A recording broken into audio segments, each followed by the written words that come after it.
በዚህ ቪዲዮ ላይ ዛሬ ምን እናደርጋለን? ከድህነት እንዴት ማምለጥ ይቻላል የሚለውን እናያለን። በመጀመሪያው ቪዲዮአችን ላይ ፖቨርቲ ምንድነው፣ ድህነት ምንድነው የሚለውን ከዚህ በፊት አይተናቸው በማናቃቸው ፐርስፔክቲቭ ያሉትን ነገሮች በደንብ ኤክስፕሌን ለማድረግ ሞክሬያለሁ። ስለዚህ ድህነት ምን እንደሆነ ገብቶናል ብዬ አስባለሁ። መጀመሪያዎቹ ሁለት ቪዲዮዎች ላይ በጣም ብዙ ሰው ከድህነት እንዴት ላምልጥ ብሎ ሲያስብ የሚያስባቸው ነገሮች አሉ። ለምሳሌ ይሄ መልካም እድል፣ የሆነች ኦፖርቹኒቲ፣ ሎተሪ፣ የሆነ አንድ ዲል፣ በቃ ላይፍ የሚቀይር የሆነ ዲል፣ የሆነ ብቻ የሆነ ድንገቴ የመጣ የሆነ በእድል የሚመጣ ነገር ሰው ኤክስፔክት ያደርጋል። ከዛ ከድህነት ማምለጥ የምትለዋን ፖይንት በተለይ ፊልሞች ላይ መጽሐፎች ላይ ምናምን ፋንታሳይዝ ተደርጎ ስለሚጻፍልን በጣም ያምራል ሀሳቡ አይደለ? አሁንም ይሄን ቪዲዮም ስታዩ ከድህነት ማምለጥ ብለን ስለሆነ ያሰብነው ሀሳቡን ስንሰማ በጣም ኢንተረስቲንግ ነው፣ ወይም ደግሞ የሆነ ቢዩቲፉል ስቶሪ ነው የምንጠብቀው። እውነታው ሌላ ነው። ከድህነት ማምለጥ አክቹዋሊ ይሄ ፕራክቲካሊ ስታዩት በጣም ቦሪንግ ነው ማለት መከራችሁን የምትበሉት። እንዲህ ኢዝሊ ከድህነት የሚያመልጥ ሰው አንዳንድ ሰው ይኖራል። እንደው ብዙ ጊዜ ግን አክቹዋሊ ይሄ ያለ አይደል ለዴይ ቱ ዴይ ላይፍ ለሚኖር ሰው፣ ለእንደኔ ለእናንተ አይነት ሰው፣ ለእናንቺ አይነት ሰው ከድህነት ማምለጥ የሚለው ኮንሰፕት በቃ በጣም ታፍ ነው፣ ቦሪንግ ነው፣ አሰልቺ ነው፣ ኢንጆየብል ነገር አይደለም፣ ኢዚ ነገር አይደለም። ስለዚህ ኤክስፔክት ማድረግ ያለባችሁ ቀላል ነገር አይደለም ልላችሁ ፈልጌ ነው። ብዙ የሆሊውድ ፊልሞች አሁን ፐርሱት ኦፍ ሃፒነስን ምናምን የተለያዩ ፊልሞችን ስታዩ የሆነ ሮማንቲሳይዝ የማድረግ ነገር አለ። ከድህነት ማምለጥ የምትለውን ፓርት፣ ፋይናንሻሊ ፍሪ መሆን ምናምን የመሳሰሉትን ነገሮች በጣም ሮማንቲሳይዝ የማድረግ ባህሪ ያላቸው። ግን እንደዛ ቢሆን ኖሮ ብዙ ሰው ይወጣ ነበረ ከድህነት። ብዙ ሰው ከድህነት ለመውጣት የማይታገልበት አንዱ ምክንያት ምን መሰላችሁ? በቃ ኢዚ አይደለም ከድህነት ማምለጥ ስለሆነ ሁሉም ሰው ከድህነት ማምለጥ አክቹዋሊ ስታዩት ቦሪንግ ነው፣ በጣም አሰልቺ ነው። ድምፅ አልባ ስራ ይፈልጋል። ድምፅን አጥፍቶ ተደብቆ በደንብ መስራት፣ መልፋት፣ እንደዚህ አይነት ነገሮችን ይጠብቃል። ከዛ አሰልቺ የሆነ ነገር ላይ ኮምፈርተብል የሚሆን ሰው ይፈልጋል። ለምሳሌ ሳሙና ፋብሪካ ይሁንና ሳሙና ከሚመረቱት ውስጥ ማሽኑ ያላሸጋቸውን ሳሙናዎች ለይቶ ማውጣት ቢሆን የሚመጣውን ሳሙና እያሳለፉ መለየት፣ እንዴት ቦሪንግ እንደሆነ አስቡት። ግን አክቹዋሊ እንዲህ አይነት እንደውም ከዚህ የባሰ አይነት ቦሪንግ ስራዎችን ወይም ነገሮችን ኮንቲኒስሊ ለሆነ ያህል ዓመት መስራት ይጠይቃል። ስለዚህ እስካሁን ድረስ ከድህነት ማምለጥ ከድህነት መውጣት ብለን ስናስብ የያዝናቸውን በጣም ድራማቲክ የሚመስሉ ከሆሊውድ የወሰድናቸውን ከሰው የሰማናቸውን በሆነ ፖድካስት ላይ ያገኘናቸውን ሀሳቦች በሙሉ አራግፋችሁ ጥላችሁ ከዜሮ እንድትጀምሩ ነው የምፈልገው። አሁን የምናወራው እንዴት ሀብታም እንሁን ስለሚለው አይደለም። ቤዚካሊ እንዴት ከድህነት እናምልጥ ስለሚለው፣ እንዴት ነፃ እንውጣ ስለሚለው ነው የማወራው። በዚህ ነግራችኋለሁ። ከድህነት ለማምለጥ ሁሌ በቃ ምንም ነገር አታርጉ። ግዴታ ማድረግ ያለባችሁ የመጀመሪያው ነገር ስቴቢሊቲ ማለት ህይወታችሁ ስቴብል መሆን አለበት። አንዳንድ ሰው ህይወቱ ስቴብል ሳይሆን ቢውልድ ለማድረግ ወይም እድገትን ለማምጣት ለማደግ ይጥራል። ይሄን በቀላል ኤግዛምፕል ላስረዳችሁ። በወር ስንት ብር ይከፈላችሁ? 3000 ብር ይከፈላችሁ። በጣም የተመታ ደሞዝ እንስጣችሁና በወር 3000 ብር እየተከፈላችሁ እየኖራችሁ ከዛ ዲሲፕሊን የላችሁም፣ ሩቲን የላችሁም፣ እንዴት እንደምትገቡ እንዴት እንደምትወጡ ምናምን አታውቁም። ይሄ ቀናችሁ 24 ሰዓታችሁ ምን እንደተመደበበት አይታወቅም። ባለፈው ስንጠቅስ ከነበረው ውስጥ ይሄ ኖቶሪየስሊ ድንገቴ የመጡ ስሜታዊ የሆኑ ውሳኔዎችን በመወሰን ነው የምትኖሩት። ግን አይ በቃ 3000 ብቻ ከሚከፈለኝ ትንሽ ደሞዜ ማሳደግ አለብኝ፣ 5000 10,000 እንደዚህ ያልኩ መጨመር አለብኝ ብላችሁ ታስባላችሁ። እና ይሄን ከሆነ የምታስቡት ሊጨምር ይችላል፣ ደሞዙ የሆነ ያህል ከፍ ሊል ይችላል። ግን ከድህነት አታመልጡ። ከድህነት ማታመልጡበት ምክንያቱ ምንድነው? ህይወታችሁ ስቴብል አይደለም ማለት ፕሪዲክተብል ላይፍ አይደለም ያላችሁ። እንዴት መኖር እንዳለባችሁ፣ ምን እንደሚያስፈልጋችሁ ይሄ ስቴቢሊቲው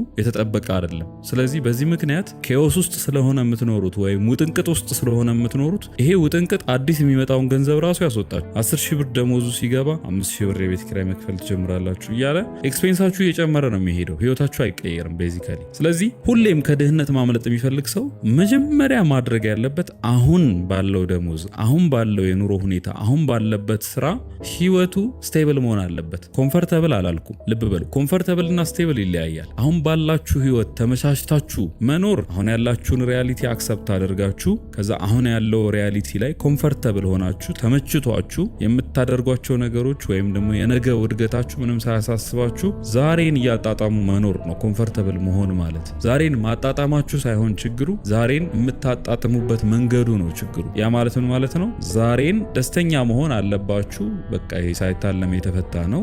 ደስተኛም ባትሆኑ ግዴታ አይደለም ደስተኛ መሆን። በነገራችን ላይ ደስተኛ እንኳ ባትሆኑ ወይም ደስተኛም ብትሆኑ ግን ይሄ ላይፍ አይደለም መቀጠል ያለበት ብሎ ስለነገ ማሰብ መቻል ነው ዲስኮምፈርት። ስለነገ ማታስቡ ከሆነና ዛሬን ዝም ብላችሁ ለዛሬ ከሆነ የምትኖሩት ኮምፈርተብል ናችሁ ማለት ነው። ስለዚህ ኮምፈርተብል አለመሆን ዲስኮምፈርት የምንለው አለመመቸት የምንለው ነው የምንፈልገው። መጀመሪያ ግን ስቴብል መሆን ማለት ምን ማለት ነው? እኔ የምተነፍሱበት ማግኘት የለም ሩም ማግኘት፣ ይሄ ኬኦስ መቀነስ፣ ህይወታችሁ ላይ ያለ ኬኦስ ካለ መቀነስ። ለምሳሌ በጣም ዲስትራክቲቭ የሆኑ ጓደኞች ካሏችሁ ማስወጣት፣ እነዚህን ጓደኞች ከሳይክላችሁ ከህይወታችሁ ማስወጣት።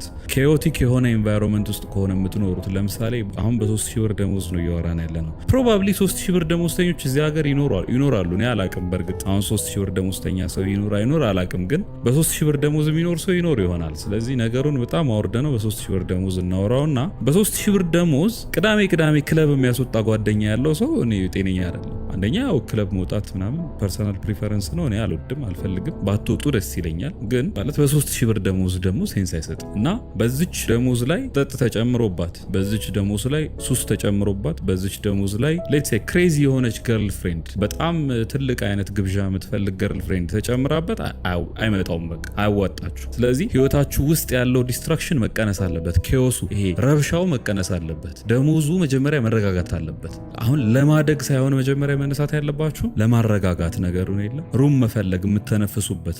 ኦኬ አሁን የምግብ መብላት ችያለሁ፣ አሁን የታክሲን ከቨር ማድረግ ችያለሁ ብላችሁ ኦኬ አሁን ምን ላድርግ ከዚህ በኋላ ለማደግ ራሴን ብላችሁ የምታስቡበት ሩም ያስፈልጋችኋል። ስለዚህ አዲስ ገንዘብ ለመስራት አትሞክሩ፣ ወይ አዲስ ቢዝነስ ለመስራት አትሞክሩ፣ ወይ አዲስ ስራ ለመቀየር አትሞክሩ። ባላችሁበት መጀመሪያ ስታብላይዝ አድርጉ።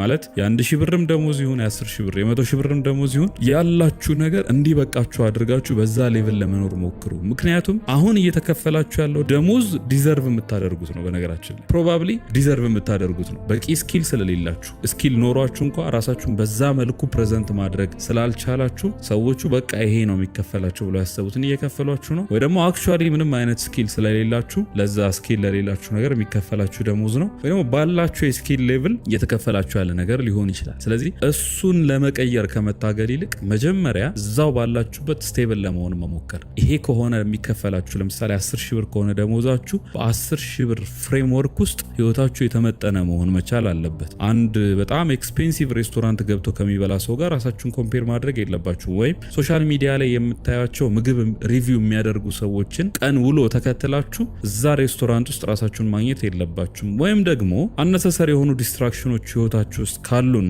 ኤክስፔንስ የሚሆኑባችሁ ከሆነ ቁጭ ብላችሁ ማሰብ አለባችሁ። ባህሪያትን ይመለከታል። ለምሳሌ ቀኑን ሙሉ ሶሻል ሚዲያ ስክሮል የምታደርጉ ከሆነ ጊዜያችሁን ማባከኑን እናስቀምጠውና የካርድ ከየት ነው የምታመጡት? ስለዚህ ለሶሻል ሚዲያ የሚወጣ ተጨማሪ አዲሽናል ካርድ ወጪ ምናምን ካለ መቀነስ አለበት። አንለስ ሶሻል ሚዲያ ቢዝነሳችሁ ካልሆነ፣ ስራችሁ ካልሆነ፣ ገንዘብ የምታገኙት መንገድ ካልሆነ። ስለዚህ ሁለት ነገሮች እናስቀምጣለን፣ አሴትና ላያቢሊቲ። ደግሞ በአማርኛ ምን እናድርገው? ገቢና ወጪን በለው። በቃ ኢኮኖሚክስ ቋንቋ ምናምን ሳናወራ በቀላል ቋንቋ ገቢና ወጪ አለ። ስለዚህ ማንኛውም ገንዘብ ኪሳችሁ ውስጥ የማይከት ነገር ሲመጣ ወጪ ነው ብላችሁ ወስኑ። ለምሳሌ ካርድ፣ የሞባይል ካርድ ወጪ ነው። ታክሲ ወጪ ነው፣ ኪሳችሁ ውስጥ ገንዘብ የሚከት ነገር አይደለም። ታክሲ የምታወጡት ስራ ለመሄድ ከሆነ ኪሳችሁ ውስጥ ገንዘብ ለማምጣት ስለሆነ የምትሄዱት፣ ይሄ እንደ ወጪ ላይ ታሰብ ይቻላል። እንደ ኤክስፔንስ ወይም ደግሞ ለስራ ማስኬጃ የሚወጣ ብር አድርጋችሁ ልታስቡ ትችላላችሁ። ስለዚህ ከስራ ማስኬጃ ውጪ ያለ ገንዘብ በሙሉ ወጪ ነው። ስለዚህ አነሰሰሪ የሆነ የራት ግብዣ፣ አነሰሰሪ የሆነ የጓደኞች